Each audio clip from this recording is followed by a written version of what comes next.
Hello and welcome to This Week at the Movies. I'm Matt, I'm Eric.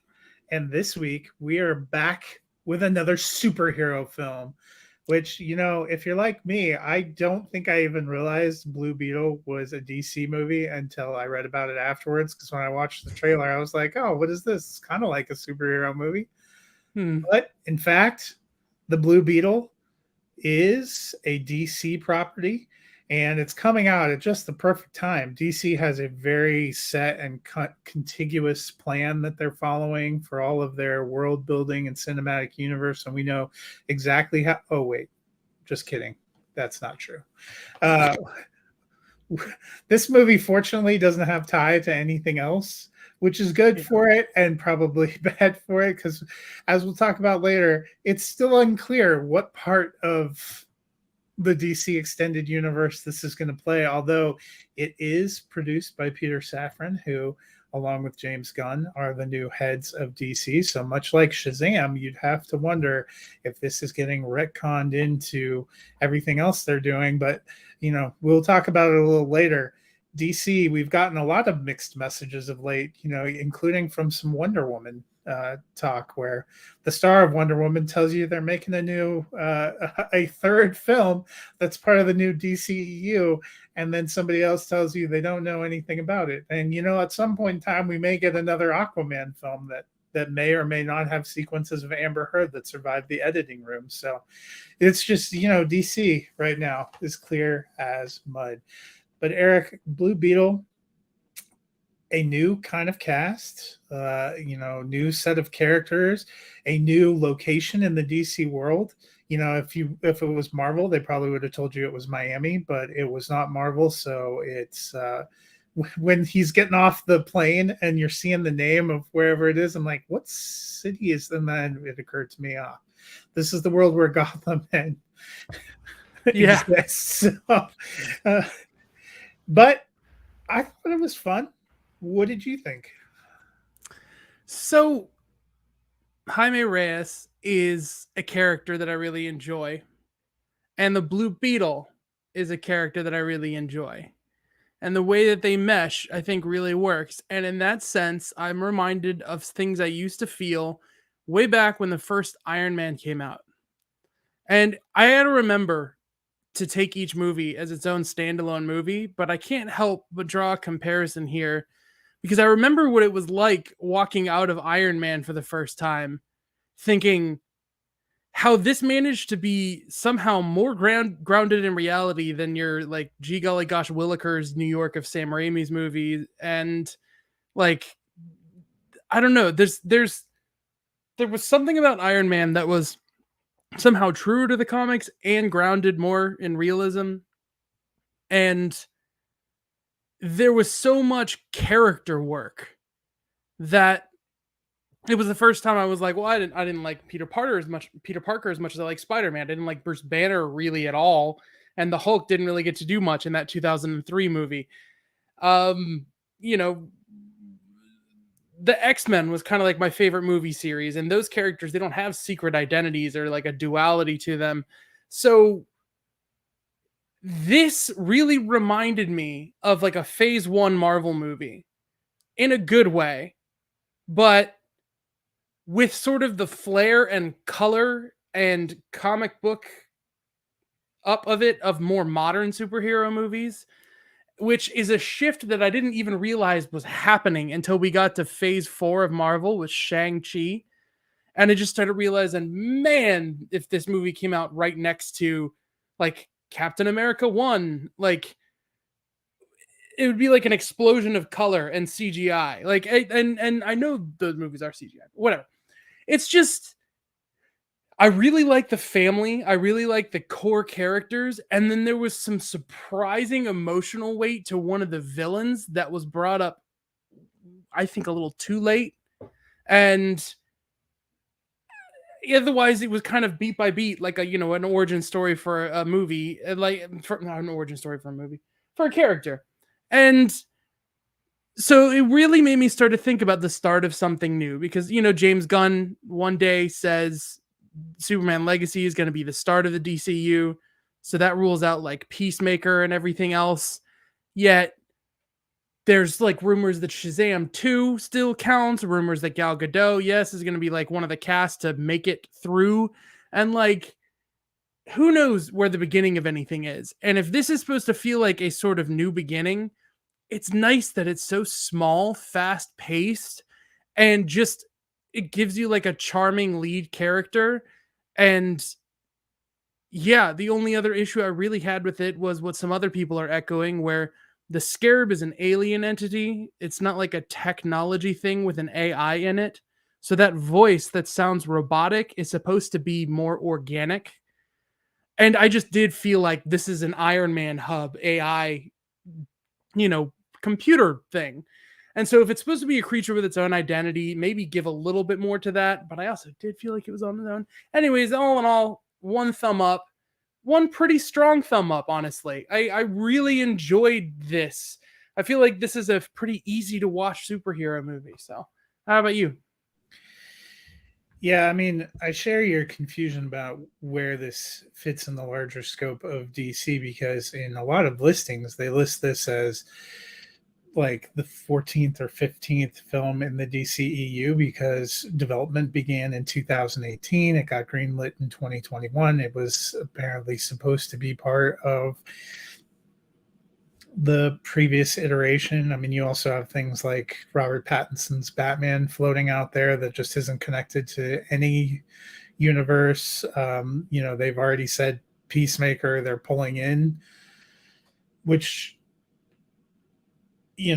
means that James Gunn's Suicide Squad, which is very much connected to the current DCEU, is still there. And they're I think they're hoping that they can use the Flash the same way that J.J. Abrams used the Kelvin to have all the Star Trek characters you know and love, but make slight changes. But things don't always work that way. People don't always, understand things that way. Does that mean George Clooney's our Batman going forward? Because I'd like to see him make that work. Dance on a wire. Sorry, Andy Machete. You can direct Batman the Brave and the Bold, but one thing, one small item. But in terms of this being a movie, I think it was easier for me just to not think about it as being really part of DC because it doesn't really feel connected other than the guy where he wears like the Gotham Law shirt at one point in time, and they don't even make a lot of references to anything, so you could be completely in the dark about which version. I mean, this could be Robert Pattinson's DC universe for all you know, because they're not really trying to do that. This is kind of, like you said, an original origin story that could stand on its own. I loved Jaime Reyes' character. I like the performance from Zolo Maraduena. I hope I pronounced that correct. I thought he was great. He was a lot of fun. It was one of the most fun George Lopez performances that I think we've ever had. That was kind of fun. You also get this leaning into a different iteration of Blue Beetle with Ted Kord. And obviously, if you saw the post-credit scene, they're kind of leaning into that.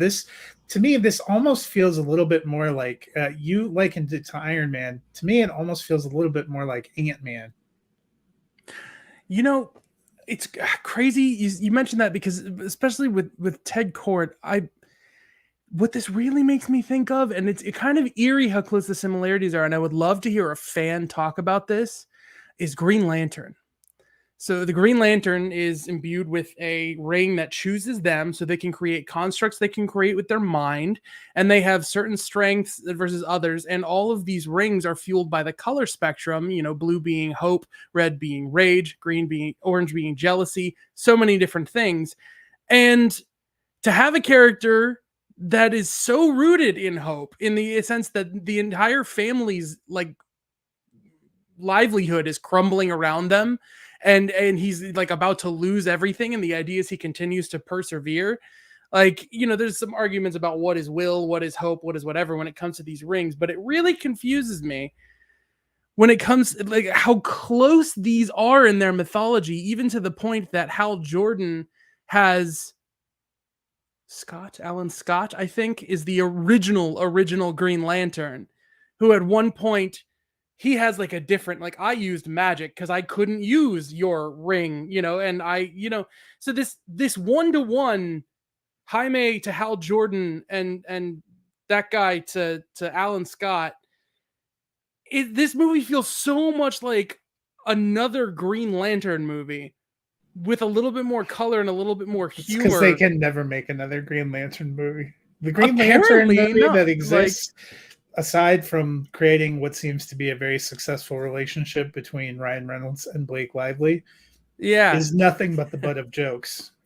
Yeah. And And I don't think yeah. anyone gets the Green Lantern like for cinema. I do think there was a Green Lantern in I thought there was some kind of Green Lantern thing in James Gunn's list of projects, but there are some of these The heroes that Green just Lantern don't. Corps. Yeah, like the Green Like I Lantern could see Corps Green TV Lantern show. appearing in like a As Savant. Justice League thing, but I think it's kind of like the Incredible Hulk. He's Nathan We're Fillion happy is to have playing we're Guy happy to have Gardner. you, but Yeah. you don't need your own You don't movie. get your own show or your Your own own, your own, movie. yeah. But who We'll knows? I see. mean, everything's so thrown off. I did love that we got a slice of a different kind of culture here. We got to feature different kind of performers than we normally see in these movies. That was refreshing. At this point in time, even though I love quite a few of them, superhero movies have become a little bit a dime a dozen unless you can do something that feels a little bit unique. And the way they did the exploration of story and culture and family felt a little bit unique. That was probably the part that resonated with me the most, the emotional core of the Reyes family. And the Yes. way they kind of adopt Jenny Cord into that, and the way that that those family ties and bonds work, and how that ends up playing into him being successful, and even imparting who he is on this symbiotic alien entity, which in that sense almost, I mean, you have a lot of different things at play. You have the Green Lantern syndrome in play. You sort of have the Venom syndrome in play with an alien entity that's becoming a symbiotic. It reminded me at times of Moon Knight in some ways too, where he doesn't have control over this thing that sort of takes over, but the innate goodness of his nature and how that so informed the symbiotic that at the end, when he has his own rage and wants to take that guy out, it says, "We don't kill people." When at the beginning it was all about the military response, and that's the positive impact he had the positive impact of doing everything for his family had done. There was a and lightness there. That's why I wish there was a little more humanity or sentience to that robot. Is that arc was there and it was well done. Like I was entertained by it, but I don't feel like I could quite feel the care that is coming from a creature that speaks like in a very like reserved register. We needed more of their bonding, I think, is what you're feeling, because the whole thing was now they've become one. How exactly did they become one? Because even the part where he finally becomes one is him talking to the ghost of his father, not talking to this entity, for which there's supposed to be bonding, even though I think Venom is somewhat ridiculous. At least Tom Hardy's character and Venom talk to each other. Yeah, and if the villains had been laboring under the idea, and it turned out to be a delusion that it was just a robotic entity, and when they try to separate them, it's sort of like an ET bond between Elliot and ET, where the two of them are so interlinked. You kill one, you kill the other, and we got to see a little bit more of like Jaime is the one who introduces this alien force to humanity. And what's important about it. And so the idea of how this thing would operate is shifted, and so we see that change. Just something about it, like it was really meaningful. I gotta talk about this for a minute, but this guy, this evil big bad guy, and the way that this entity is like, look at his memories and just flashes so much of this person's humanity and how they become this stock giant, big bad evil guy. Like, it really meant a lot. It's so nice to see that you can take a standard sort of stock thing that you see time and again in every superhero movie and justify its existence and make you care. And then apparently they pulled inspiration from another character that is called something Indestructible or Mr. Indestructible. I don't know. So I would just be so curious to see a character go through that arc of just like your muscle-headed stormtrooper to a rounded character. That is fascinating to me. I wish we had gotten a little bit more of that other than just what happens at the end. But yeah, I don't know. There was just something refreshing and nice. Yeah, there are quite a few threads apparently at the end he discovered how to be able to morph into the suit without coming back completely naked, but they don't really tell you how he figured that out. Yeah, I would really like to know how do you not incinerate your clothes every time. But I, like you, I gave it 1 thumb up. I enjoyed it. I think the question, we still don't know how this fits in the long-term plans. They have indicated it's going to continue, but I mean, it was definitely developed as part of the DCEU, so they can't publicly tell people this one is not part of the DCEU, because then you take that whole guaranteed fan base and you tell them this one doesn't count, and you risk losing some core of what you're going to make money off of. James Gunn was quoted as saying The Flash was one of the greatest superhero movies ever. Tom Cruise was saying Flash was one of the greatest superhero movies ever. And I enjoyed that movie a lot. But who watched that movie and thought this is one of the greatest superhero movies ever? Nobody. I mean, it does have the best Batman ever. But here's the thing. They've covered themselves. So if this movie makes a surprising amount of money, considering how horrifically low it was tracking, then they can speak to how much they had faith in it all along, and they can carry it on, and they can allow this to be incorporated into the DCU, and they don't have to worry about it. So like, I'm just saying, it's cynically, it's such just cover their ass and try and make money, and that's it. If the movie makes money, then it will be a thing. That's got to be it. I definitely don't think that there's a board anywhere with all their current projects where they go, this one's not in and this one is in. I doubt they've made those decisions. I think they're just waiting to see. I think the hardest one they're doing is Aquaman, and I think that's part of the reason that they're so hesitant to put it out there. It's because pretty much everyone knows Aquaman 2 is not gonna count. There's been too much publicity on Ben Affleck getting cut out of the movie, and then like everything with Amber Heard and all this stuff. That's the one that I think they don't want to take. Also, the just added to the fact that the first Aquaman is not good and remains my least favorite of all the DCEU films. You know what? I disagree. And also, I would say that I thought it was interesting that Aquaman has been so influential that the director of this movie is sort of using a bit of its style with the like circling shots in a few of the action sequences. It's like people are, even if Aquaman wasn't the greatest thing ever, there are things people are taking away from how its action was shot. And there's the balance between physical, practical presences and completely digital, environments and characters. I feel like you wouldn't really have. Aquaman is the first movie to go, all right, Justice League is trying to be as hard and gritty and realistic as they possibly could be with him and his tattoos and his like, I just drink beer and walk along, the wastelands and like this character, right? I'm talking Zack Snyder's Justice League. Aquaman saw that interpretation and went, we are going to pivot it so hard that we can get him into the orange and green spandex suit by the end of the movie.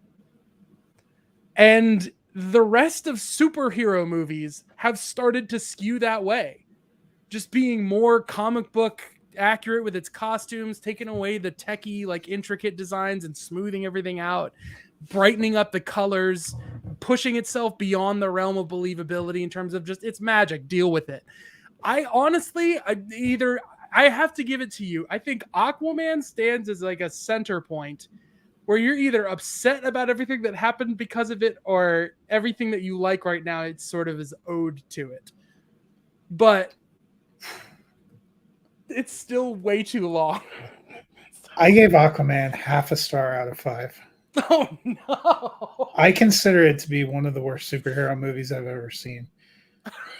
I don't know if I think it's better than Halle Berry's Catwoman. Well, I know it's because Amber Heard didn't use her British accent, and now you were missing that. You already knew about it in advance. She's not actually British, though. No, I know, but I laughed so hard at her scenes from the Justice League, and I can't believe they went that way. I forgot about it. Well, let me tell you, the theatrical cut of Justice League, I don't have much higher than Aquaman. I don't think.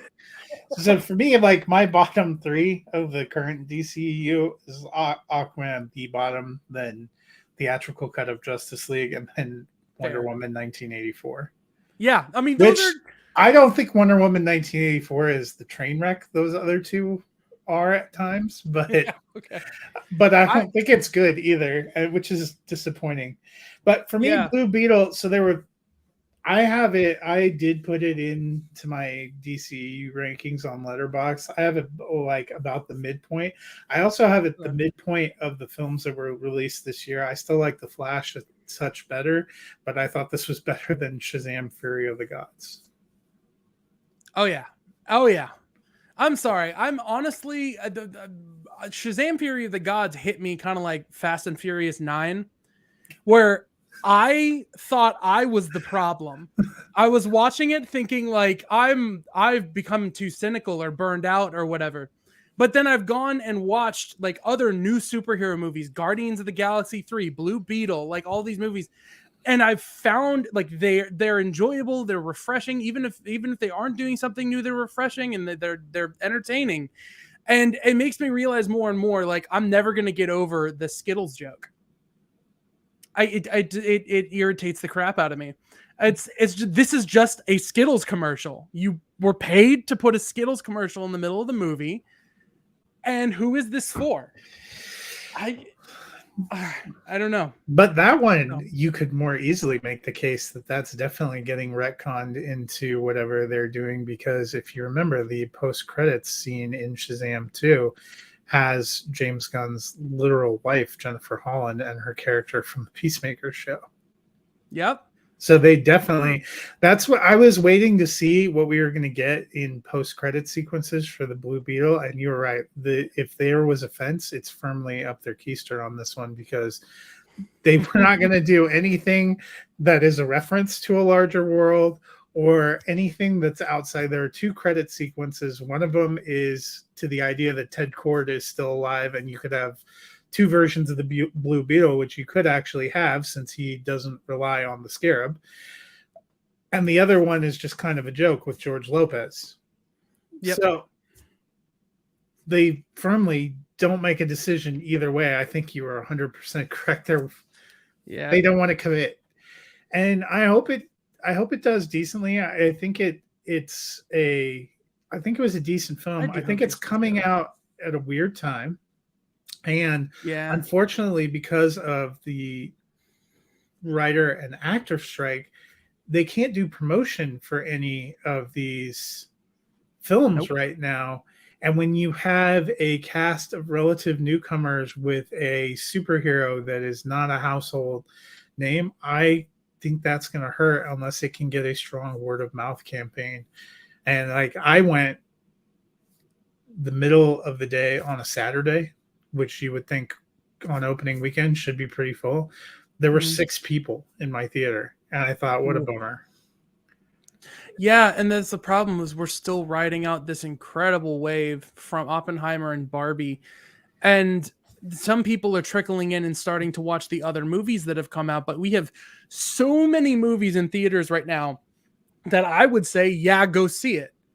That Blue Beetle is trying to survive amidst like 6 Well, blockbusters. and Like, you don't even have like the IP tie that you would have had for a movie like Flash, where he's mhm, recognizable, but also, Michael let's be Keaton honest, that Batman. was essentially a Batman film.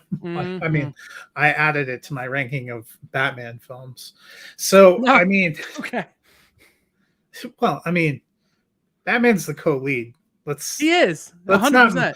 let's not I mistake. In really, fact, I there's really probably wish. more of an emotional arc for Batman than there is for. Yeah, I really wish it had a subtitle. I wish this had been like a sequel to a Flash movie.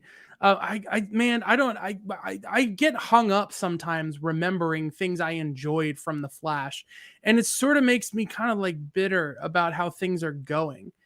Like the way they handled his origin, like they made this movie somehow a sequel and an origin in one.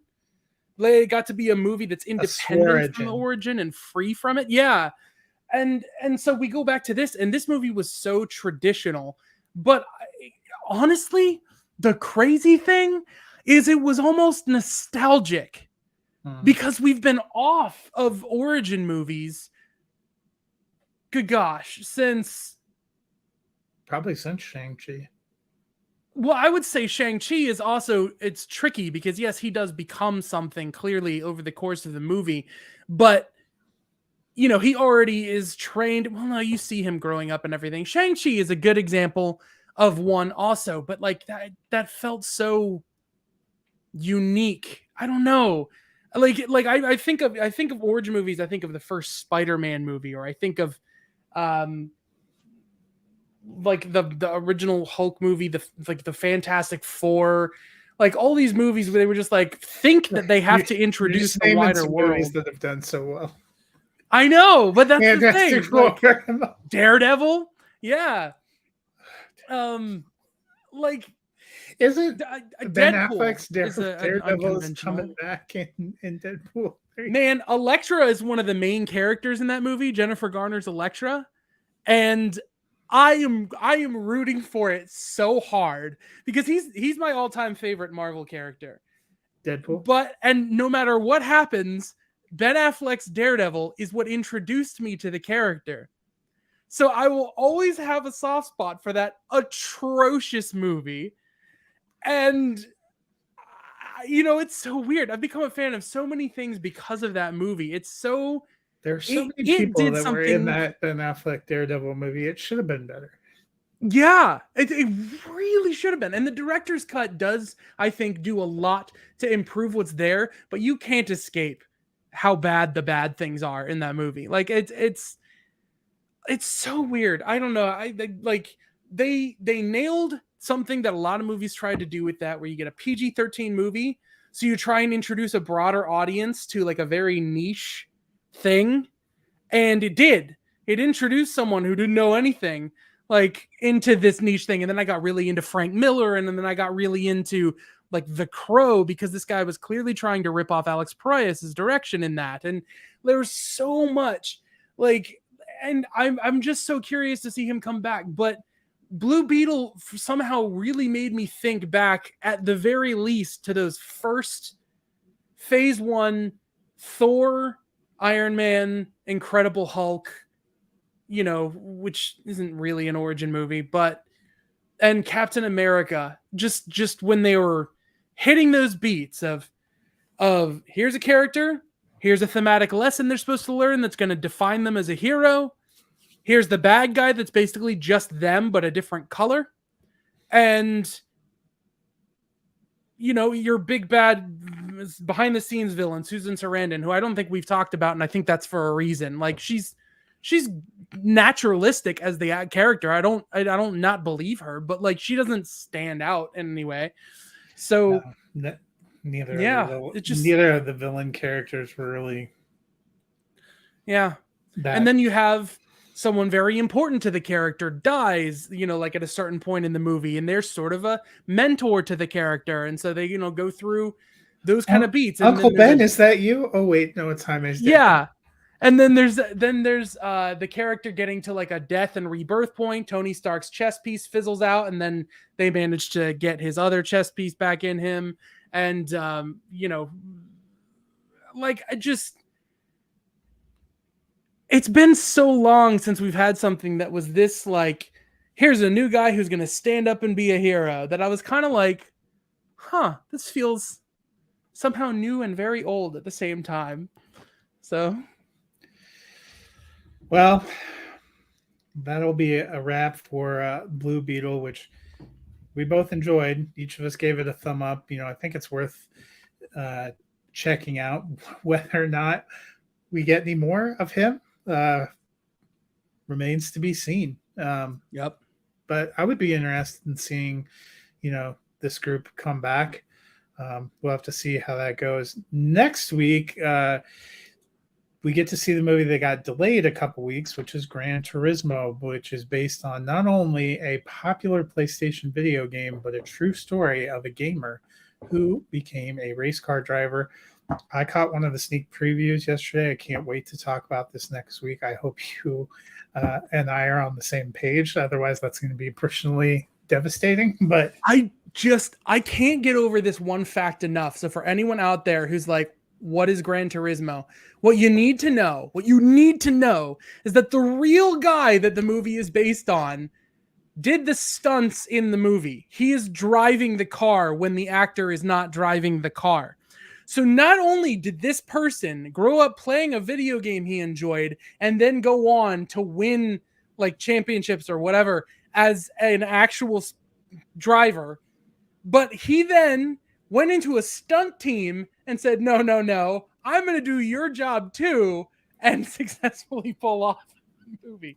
Like, it's incredible that this guy's story is still playing out in front of your eyes on camera. I'm so excited for this one. I really hope it just is like just a really good, thrilling kind of racing movie is all I'm looking for. But just like, yeah, rooting for it. Also, Orlando Bloom is somebody I think just gets overlooked. I think I'm excited about that. I mean, speaking of being overlooked, I will tell you, he doesn't have top billing in the movie. Yeah, well, neither did Josh Hartnett, but yum. Oh, in Oppenheimer. I know, but that made sense with that cast. Yeah, Orlando Bloom. Nobody gets top billing. Orlando Bloom, it's like, It's like all those movies Cillian Murphy got overlooked for. They brought that whole cast of actors back to support him finally getting the lead. Yeah. Well, until next week, hopefully you have a chance to go check out the Blue Beetle and go and check out Gran Turismo, which still some preview screenings going on today, and then we'll open wide on Friday. So we will see you at the movie.